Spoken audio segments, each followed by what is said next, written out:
So good morning అందరికి. So అందరు ఎట్లున్నారు? అంత మంచిదే కదా.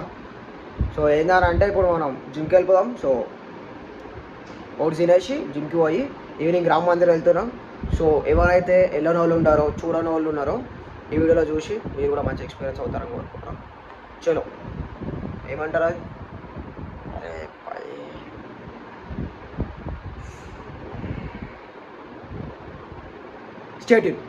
స్టేడియం అస్సలు గుర్తుండట్లేదు. చలో బాయ్. ఓ రెడీ అయిపోయినాం.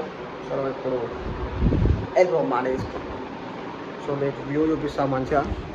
సో ఎవరైతే అయోధ్య వెళ్ళని వాళ్ళు ఉన్నారో ఇక్కడ మన వీడియో దర్శనం చేసుకొని మంచిగా జై శ్రీరామ. చలో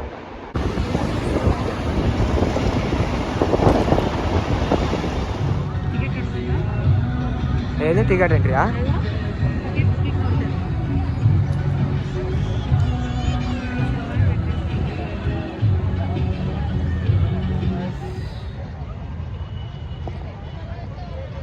చలో.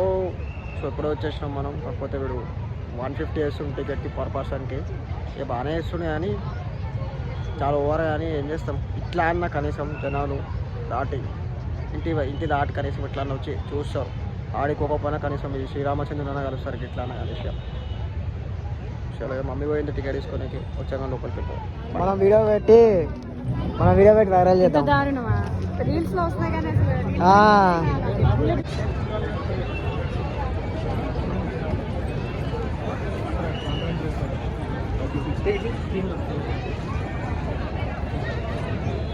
అంతే గేవడిగా తీసుకో పడేస్తాం మనం.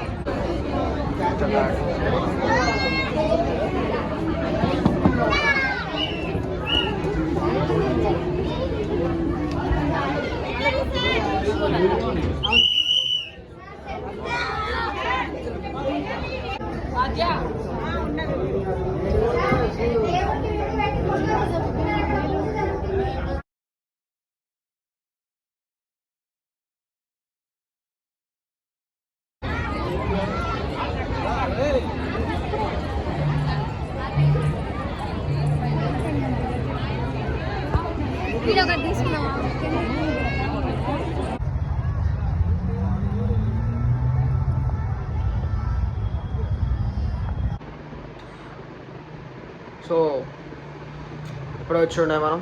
సో ఇప్పుడే వచ్చి మీకు రివ్యూ గురించి చేద్దామని చెప్పిన. సో ఏంది కథ ఎట్లుంది ఏంటంటే చెప్తా ఇప్పుడు ఈ వీడియోలో. సో ఏంటంటే పొద్దున ఓడు కదా చాలామంది ఈవినింగ్ పోతారో జబర్దస్త్ ఉంటుంది. సో ఆ లైటింగ్కి, ఆ ఫీల్కి, ఆ నేచర్కి, ఆ సన్సెట్కి అంతా మంచిగా ఉంటుంది. సో మీకు కూడా ఒక బెస్ట్ ఫీలింగ్ ఉంటుంది, వెళ్ళినట్టు చూసినట్టు ఒక సాటిస్ఫాక్షన్ ఉంటుందని నేను కోరుతున్నాను. ఇక అంతా సేమ్ యాజ్ యూజువల్గా. అంటే నేను అక్కడికి పోలేదు అయోధ్య పోలేదు. కాకపోతే సేమ్ యాజ్గా సెటప్. మనం ఫొటోస్ వీడియోస్ అన్నీ చూస్తాం కాబట్టి వీడియోస్ చూస్తాం కదా. ఇనాగరేట్ చేసినప్పుడు మోడీ గారు ఇనాగరేట్ చేసి పూజ చేసి కదా. సో అట్లా వీడియోస్ చూస్తే సేమ్ వచ్చింది. కాకపోతే ఎంత ఒరిజినలే కాపీ అని చెప్పచ్చు. మొత్తం మంచిగా పెట్టుడే కాదు, పూజలు కూడా మంచిగా చేస్తున్నారు. లోపల పంతులు కూడా మంచిగా పూజలు చేస్తున్నారు. కాకపోతే ఏంటంటే అక్కడ ఎవరైతే ఉంటారో ఈ గైడ్ చేసే వాళ్ళు ఉంటారు కదా. సో వాళ్ళు చెప్తున్నారు ఫోటోలు తీయకుండా పూజలు చేస్తున్నప్పుడు వద్దు, ఇట్లా కాదు పూజ అయిపోయినాక చేయండి. పూజ అయిపోయినాక ఫోటోలు కానీ వీడియో కాల్ తీసుకోవాలన్నా కూడా ఎవరు వింటలేదు. సో అదొక్క డిసప్పాయింట్మెంట్ అయిపోయినా. మనం కూడా తీసుకోలేదు, ఫస్టే తీసేసుకున్నాం. మనం ఇట్లా లైన్లో ఎంట్రీ అవుతున్నప్పుడే తీసేసుకున్నాం. మీకు ముందు వీడియోలో కనిపిస్తుంది. సో లైన్ ఎంట్రీ అవుతున్నప్పుడే మంచిగా ఫోన్ పైకి పెట్టి మరి వీడియో తీసినాం.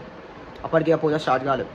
అట్లా అనగానే మనం కూడా వీడియో ఆపేసి సీదా బయటకు వచ్చి బైక్ గానికి కిస్మత్ అంటారు చూడు, ఇదే వీడియో రికార్డింగ్ చేస్తున్నా, స్టోరేజ్ అయిపోయింది.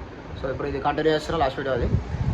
సో ఇట్లా బయటకు వచ్చి మంచిగా ఫొటోస్ లైటింగ్ అయితే పెట్టాం. కాకపోతే ఒక ఇంపార్టెంట్ ఏంటంటే చాలామంది 20 రూపీస్ అన్న 30 రూపీస్ అన్న పర్ పర్సన్ లేదా ఫ్రీ అనుకుని పోతురు. మేము 20 రూపీస్ 30 రూపీస్ ఉంటుంది కదా అంతే కదా అనుకుని పోయినాం. చాలామంది ఫ్రీ అనుకుని వచ్చారు. నేను లైన్లో ఉన్నప్పుడు వాళ్ళని అడుగుండే. కాకపోతే ఏంటి తెలుసా ట్విస్ట్ ఏంటంటే మనం ముందే కూడా అడిగుండే. అంటే అక్కడికి పోయి అమౌంట్ అంటే లైన్ మస్తు పెద్ద లైన్ ఉన్నాడు, చాలామంది వచ్చారు. సో లైన్ చాలా ఉండేసరికి ఏమైంది, నేను పోయి ముందే అడిగిన ఒక మంచి అంకుల్ పోయి టికెట్ తీసుకున్నారు. సో అంకుల్ పోయి అడిగిన, అంకుల్ ఎంత ప్రైజ్ అని అంటే ఆయన 150 పర్ పర్సన్ అన్నాడు. ఆయన చూద్దాం అనుకున్నా 150% ఏంది రాబాయి. అది కూడా ఎందుకు, పక్కన వాడు ఎగ్జిబిషన్కి కనెక్టింగ్ పెట్టిను ఈ టెంపుల్ ఏదైతే ఉందో అర్థమైందా? టెంపుల్ అనేది కనెక్టింగ్గా పెట్టిండు దానికి. సో దాన్ని కవర్ చేసుకోనికే వీడు 150 ఛార్జ్ చేస్తుండు, చాలా ఓవర్ ఛార్జ్ చేస్తుండు. ఇక మిడిల్ క్లాస్ వాళ్ళు మనలాంటి వాళ్ళు పోతే ఒక 6 పోయినా, ఫ్యామిలీ మొత్తం పోయినా కూడా 1000 రూపాయలు 1200 అయిపోతాయి. సో చాలా చాలా ఓవర్ ప్రైస్ ఒక్కటి. మంచిగా అంతా మంచిగా ఉంది. సో ఏడున్నా ఏమంటారు, బిజినెసే, ఎంత బిజినెస్ కథ, అంత బిజినెస్నే ఉంది, ఏం చేస్తాం. సో అది కథ. సో పోయేటప్పుడు మంచిగా మీరు కూడా ఫస్ట్ అమౌంట్ సెట్ చేసుకొని పోండి. సో వాడికి పోయినాక అరే ఇంత పెట్టి ఎందుకు లోపల పోవడం అన్న ఫీల్ కాకుండా ముందే పోతే మంచిగా ఉంటుంది కదా, మీరు కూడా పోయి దర్శనం చేసుకున్నట్టు ఉంటుంది. సో చాలామంది పోరు ఆ వరకు. సో దాని ఒక ఆపర్చునిటీ అని చెప్పుకోవచ్చు. ఇట్లా పెడతా ఉండాలని కోరుకుంటున్నా. కాకపోతే ఇంత ఓవర్ ప్రైస్ పెట్టద్దు, ఇంత ఓవర్ ప్రైస్ చాలా ఎక్కువ అయిపోతుంది కదా. సో అట్లా. సో అది కథ. చలో నెక్స్ట్ వాక్లో కలుద్దాం. బాయ్.